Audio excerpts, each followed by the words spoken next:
여러분 안녕하십니까? 코스피가 사상 최고치에 한 걸음 더 다가섰습니다. 외국인과 기관의 쌍끌이에 4월 연속 상승 인지를 이어갔는데요. 순환매 장세로 들어서며 로봇주와 원전주, 금융주가 증시를 밀어 올렸습니다. 취재기자 연결합니다. 이한나 기자. 네, 이한나입니다. 코스피가 어느새 5,400선을 바라보고 있습니다. 네, 코스피는 어제보다 1% 오른 5,354선에서 장을 마쳤습니다. 지난 4일에 이어 종가 기준으로 역대 2위를 기록했는데요. 장중에 5,374.23까지 치솟으며 역대 최고치인 5,376.92 경신을 눈앞에 두기도 했습니다. 개인이 1조 7,128억 원어치 팔았지만 사흘 연속 동반 매수에 나선 기관과 외국인이 각각 6,896억 원, 8,491억 원어치를 사들이면서 지수 상승을 이끌었습니다. 지난해 4분기 실적 시즌이 한창인 가운데 KB금융, 신한지주, 하나금융지주 등 금융주들이 호실적 기대감에 강세를 보였습니다. 코스닥은 이틀 연속 약세를 보이면서 0.03% 내린 1,114선에서 장을 마쳤습니다. 주도 업종이 돌아가면서 증시를 견인하는, 그러니까 순환매 장세를 보이고 있는 거죠. 네, 그간 증시를 이끌었던 반도체 투톱이 주춤한 가운데 로봇 사업 기대감이 재부각됐는데요. 특히 LG전자는 로봇 사업의 성장 가능성이 시장의 주목을 받으면서 22.98%로 폭등했습니다. 현대차 역시 보스턴 다이내믹스의 로봇이 영국 원자력 해체 작업에 투입된다는 소식과 CEO 교체에 따른 상장 기대감이 맞물리면서 6% 가까이 강세를 보였습니다. 한국과 미국의 원자력, 핵잠 관련 협력 기대감이 재부각되며 매수세가 쏠리면서 원전주도 크게 상승했는데요. 한전산업이 약 20% 급등했고 두산에너빌리티와 함께 최근 원전주로 재평가받는 현대건설도 강세를 보였습니다. 외국인들의 증시 순매수 영향에 달러원 환율은 9원 내린 1,450원 10전의 주간 거래를 마치며 3일 연속 하락했습니다. SBS 비즈 이한나입니다. 이처럼 국내 증시가 연일 불장을 이어가면서 상장지수 펀드, ETF 순자산도 350조 원을 넘어섰습니다.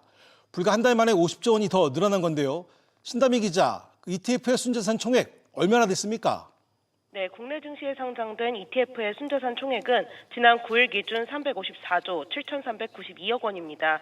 지난달 5일 순자산 총액이 303조 5,794억 원을 기록한 이후 약 한 달 만인데요. 거래일 기준으로는 25거래일 만에 순자산이 50조 원 넘게 불어난 겁니다. 국내 ETF 시장은 지난 2002년 10월 코스피 200 지수를 토대로 한 상품 4종이 출시되면서 첫 발을 뗀 뒤 21년 만인 지난 2023년 6월 순자산 100조 원을 넘겼습니다. 이어 2년 만인 지난해 6월 순자산 총액이 2배로 불어나며 200조 원을 돌파했고 이어 약 7개월 만에 300조 원도 넘어섰습니다. 이렇게 단기간에 순자산이 불어난 이유는 뭘까요?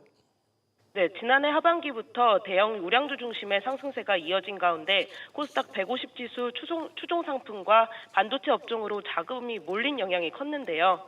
최근 한 달간 순자산이 가장 많이 불어난 ETF 상품을 살펴보면 코스닥 150 지수를 추종하는 상품과 이 지수의 2배 레버리지 상품이 각각 1, 3, 5위를 차지했고요. 삼성전자와 SK하이닉스 등 반도체 기업들을 담은 반도체 ETF가 4위, 6위에 올랐습니다.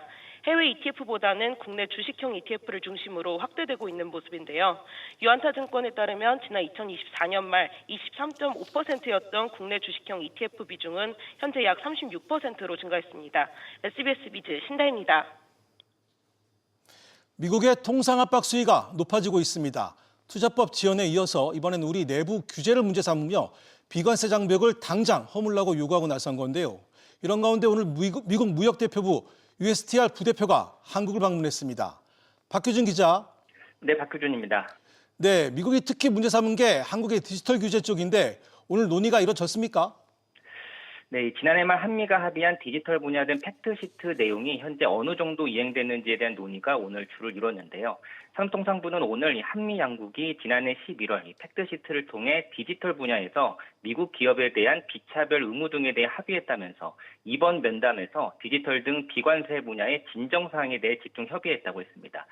미국은 디지털 분야와 관련해 망 사용료 부과와 이 빅테크들의 정밀지도 반출 제한 등을 문제 삼고 있는데요. 오늘 이와 관련해서 어느 정도 수준까지 의견 교환이 이루어졌는지는 알려지지 않았습니다. 자동차 관련해서도 오늘 좀 얘기가 있었지요? 그렇습니다. 이 한미통상당국은 지난해 팩트시트에서 합의한 미국산 자동차 수입 제한 철폐에 대한 이행 사항도 논의했는데요. 지난해 팩트시트에는 미국 연방자동차 안전기준을 준수한 이 미국산 자동차를 연간 5만 대까지만 수입 가능한 현 규제를 폐지하기로 하는 내용이 담겼습니다. 그러니까 제조사별로 5만 대를 초과한 미국산 자동차를 국내에 들여올 수 있게 되는 건데 구체적인 이행 사항이 오늘 논의됐을 것으로 보입니다. 우리 정부는 조만간 비관세 문제를 논의할 이 한미 자유무역협정 공동위원회를 열어서 세부 계획을 협의하기로 했는데요. 오늘 여한구 본부장은 한미 통상 현안을 안정적으로 관리하기 위해 USTR과 상시 소통 체제를 유지하겠다고 말했습니다. SBS 비즈 박규준입니다. 비트코인 오지급 사고를 낸 빗썸이 과거에 2차례 더 실수를 저질렀던 것으로 드러났습니다. 제대로 된 내부 통제 장치를 마련하지 않았다는 비판이 커지는 가운데 금융당국 책임론도 불거지고 있습니다. 최윤아 기자. 네, 최윤아입니다. 네, 빗썸에서 오지급 사고가 더 있었다고요? 네, 국회 정무위원회가 빗썸을 대상으로 현안 질의를 열었는데요. 이 자리에서 이재원 대표는 과거 2번 정도 오지급 사례가 있었다며 아주 작은 건들이라고 밝혔습니다. 빗썸 내부적으로 비슷한 유형의 사고가 반복되었다는 사실이 밝혀진 겁니다. 이번 사고로 빗썸이 보유한 비트코인 물량의 약 15배에 달하는 규모가 오지급됐는데요.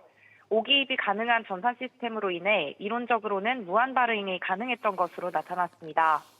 정무위 의원들은 우연히 내부에서 발견해 멈췄을 뿐 비트코인 1,000만 개도 지급될 수 있었던 사고라며 사실상 무한 지급이 가능했다고 비판했습니다. 결국 내부 통제가 허술했던 거네요. 그렇습니다. 이번 이벤트는 실행 과정에서 상부 승인 절차 없이 마케팅 담당 실무자가 홀로 진행했는데요. 대리급 직원의 클릭 실수로 60조 원이 빠져나간 셈입니다. 여기에 금융당국 책임론도 불거지고 있습니다. 금융당국은 최근 5년간 가상자산거래소 빗썸을 총 6차례에 걸쳐 점검 검사한 것으로 알려졌습니다. 하지만 클릭 한 번으로 대량의 코인 지급이 가능한 구조나 보유 잔고와 장부 수량 연동 시스템상 허점 등을 발견하지 못했다는 지적이 나옵니다.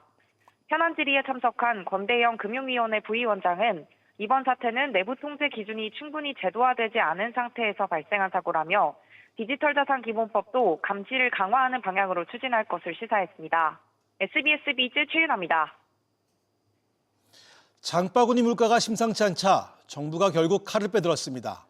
민생물가 태스크포스를 가동하고 단밥이나 독과점에 대해선 엄정 대처해 나가기로 했습니다.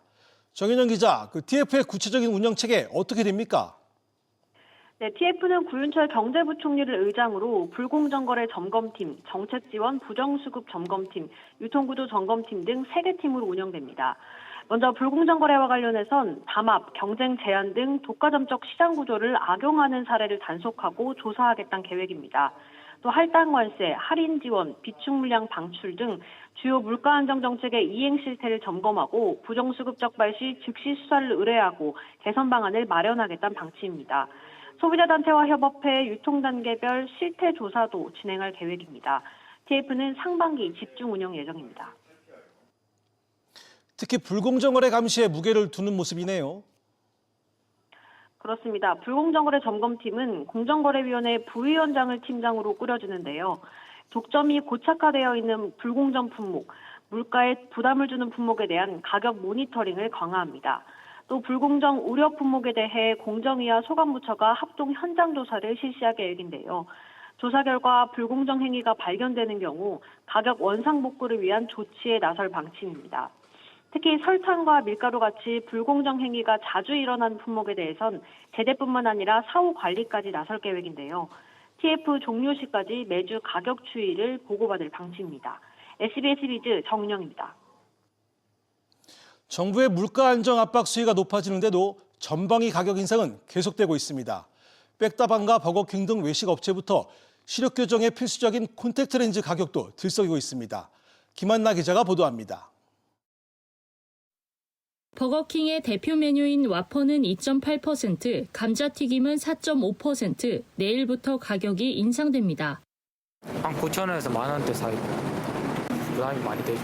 그 돈이면 꽃밥을 먹는 게 제일 든든하고 좋을 것 같습니다. 두바이 디저트류도 인기와 함께 관련 물가가 치솟고 있습니다. 던킨과 편의점들이 두바이 제품 가격을 2자릿수 인상한 데 이어 백다방도 설 연휴와 발렌타인데이 대목을 앞두고 손바닥만한 초콜릿 한 개 가격을 18,000원으로 12.5% 인상했습니다. 오르는 건 먹거리뿐만이 아닙니다. 글로벌 콘택트 렌즈 기업인 바슈롬이 이달 들어 주요 렌즈 가격을 최대 23% 인상한 데 이어 알콘도 다음 달부터 최대 16% 인상을 예고했습니다.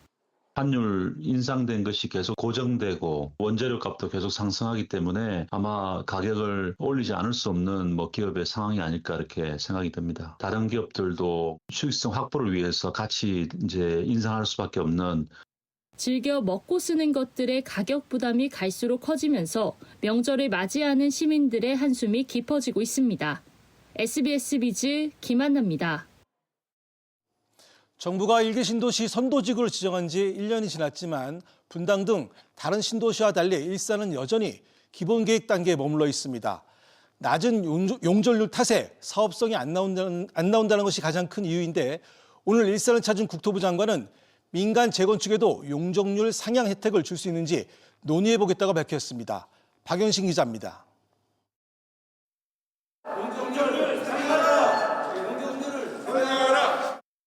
일산 신도시 재건축 선도지구 주민들이 시위에 나섰습니다. 정부 주도로 4개 구역, 9천여 가구가 선도지구로 묶였지만 1년이 지나도록 사업은 한 걸음도 떼지 못하고 있습니다. 분당 등 다른 1기 신도시가 정비구역 지정 단계에 진입한 것을 고려하면 속도가 더딘 상황입니다. 주민들이 문제로 지적하는 것은 용적률입니다. 타 1기 신도시에 비해 낮은 기준이 적용되고 있고 이대로라면 분담금 부담이 과도해 사실상 재건축 추진이 어렵다는 겁니다. 일산 경우에는 집값이나 이런 것들이 워낙 저평가되어 있는 데다가 사업성 때문에라도 용적률이 올라가지 않으면 집을 못 짓는 형편입니다. 현재 고양시가 제시한 용적률 상한선은 300%. 하지만 주민들은 사업성을 보장받으려면 최소 350% 이상은 돼야 한다고 맞서고 있습니다. 평행선을 달리는 갈등 속에 현장을 찾은 김윤덕 국토교통부 장관은 용적률 상향에 대해 전향적인 입장을 내놓았습니다. 지금 현 시점에서는 상해 주택 공급에 방점을 두고 진행하는 게 좋겠다. 용적률을 뿐만이 아니고 국토부나 또 지방정부에서 더 도와서 할 수 있는 게 없을까? 지원할 수 있으면 지원할 생각입니다. 김 장관은 특히 공공주도 공급뿐 아니라 민간 재건축도 인허가 절차를 대폭 단축해 속도를 높이겠다고 강조했습니다. 정부의 공급 속도전 의지와 주민들의 사업성 확보 요구가 맞물린 가운데 멈춰선 일산 재건축이 돌파구를 찾을 수 있을지 주목됩니다. SBS 비즈 박연신입니다. 배가 고픈데 돈이 없어도 일단 가면 라면과 즉석밥 등으로 끼니를 때울 수 있는 곳이 있습니다. 이재명 대통령이 최소한 굶지는 않게 하겠다고 약속한 가운데 정부가 운영 중인 곳인데요. 정부가 사업 확대에 드라이브를 거는 가운데 기업들에게도 지원 사격을 주문했습니다. 김한진 기자가 보도합니다.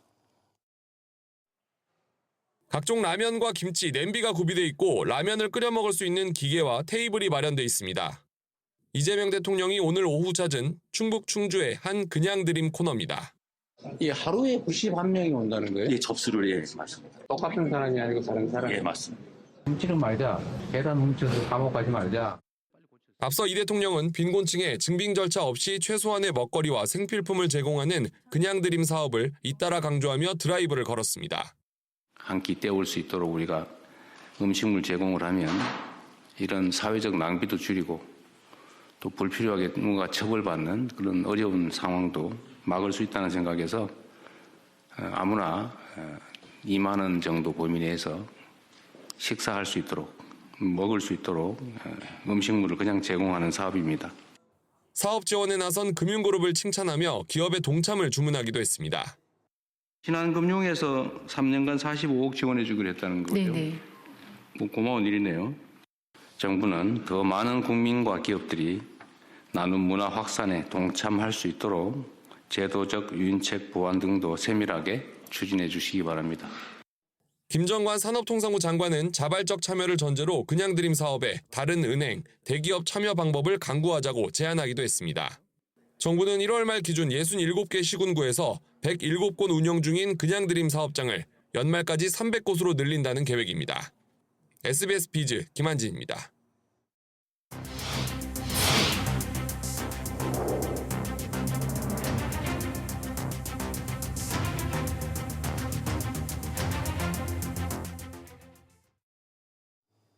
정부가 민간 투자 사업 활성화 방안을 내놨습니다. 그 일환으로 데이터 센터나 전력망 등 대형 인프라 사업에 개인도 직접 투자가 가능해집니다. 주영배 기자가 보도합니다. 기획예산처가 민간 투자 사업에 국민 참여 공모 인프라 펀드를 도입하기로 했습니다. 10여 년 전 서울 지하철 9호선 연장 사업에 활용됐던 방식인데 이를 데이터 센터나 전력망 등에도 적용합니다.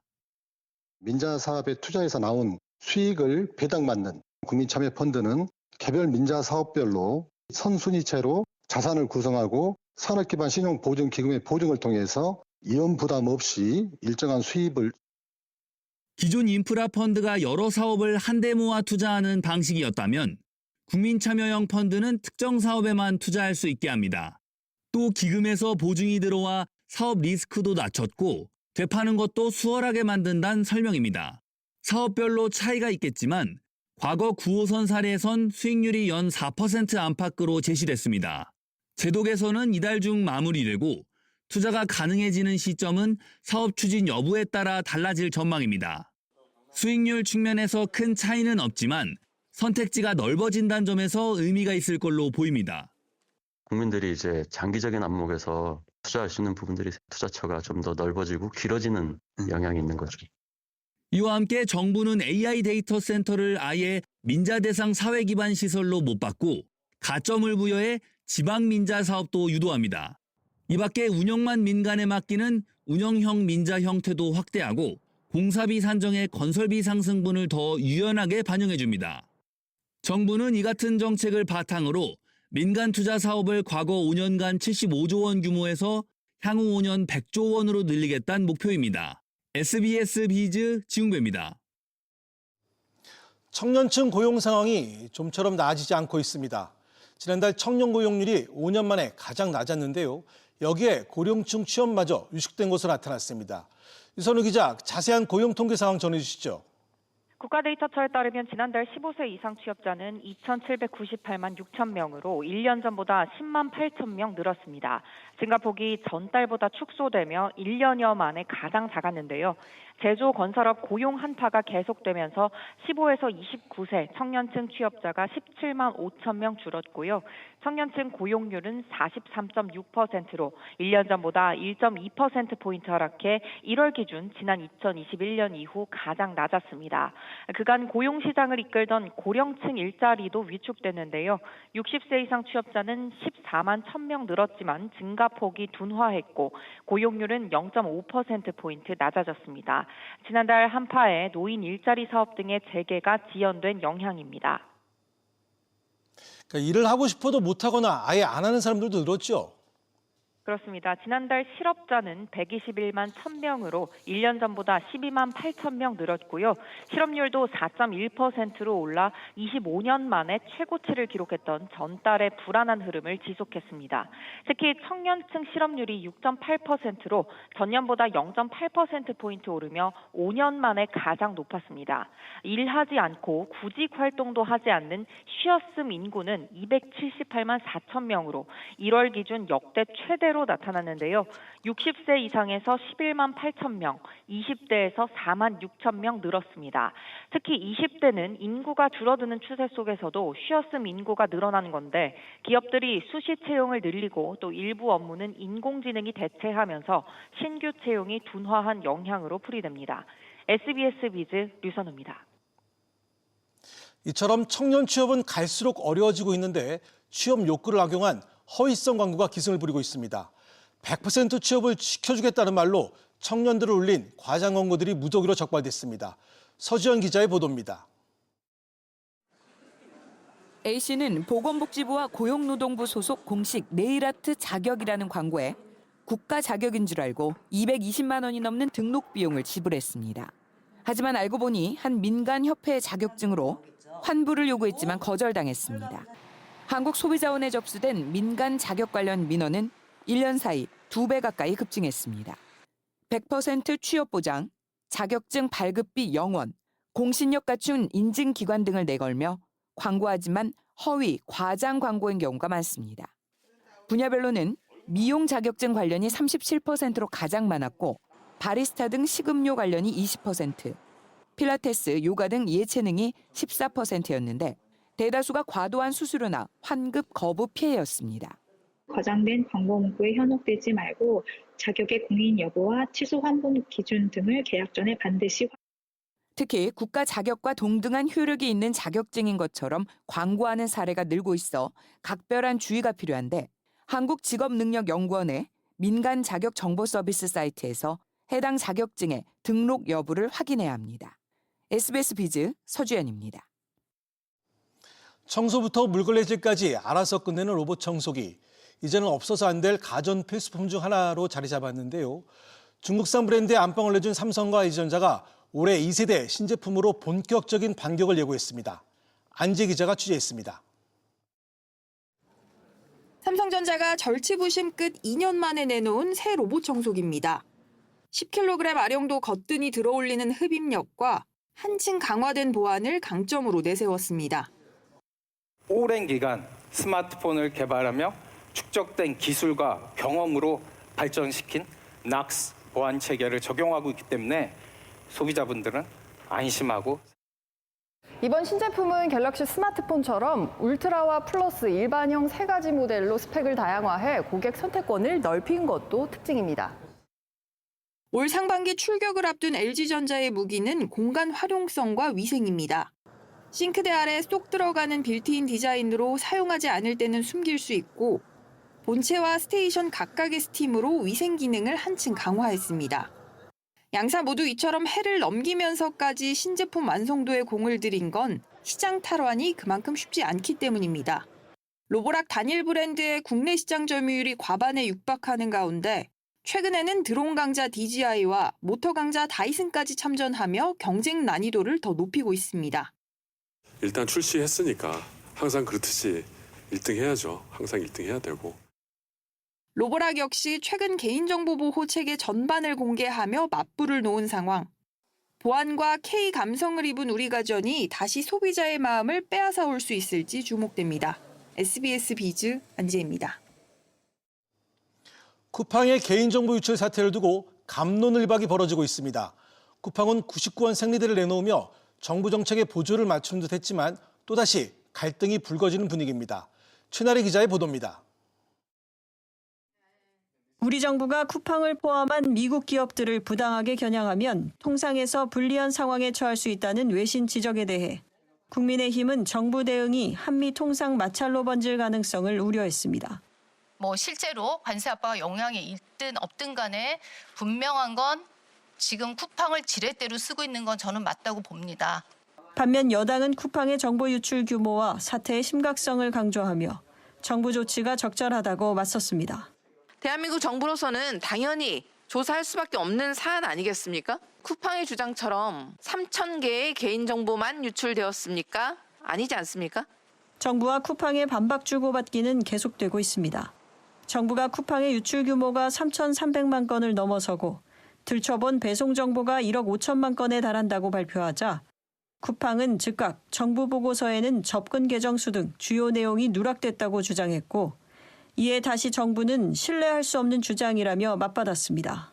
발표하기 전에 쿠팡 코리아에 다 공유를 했습니다. 확인을 시켰고요. 근데 미국의 쿠팡 본사에서는 좀 또 다른 내용을 얘기하고 있는 것이고 정부와 여론의 질타에 쿠팡은 최근 99원 생리대를 내놓으며 분위기 전환에 나섰지만 진위 공방과 통상 문제 등 잡음은 계속되고 있습니다. SBS 비즈 최나리입니다.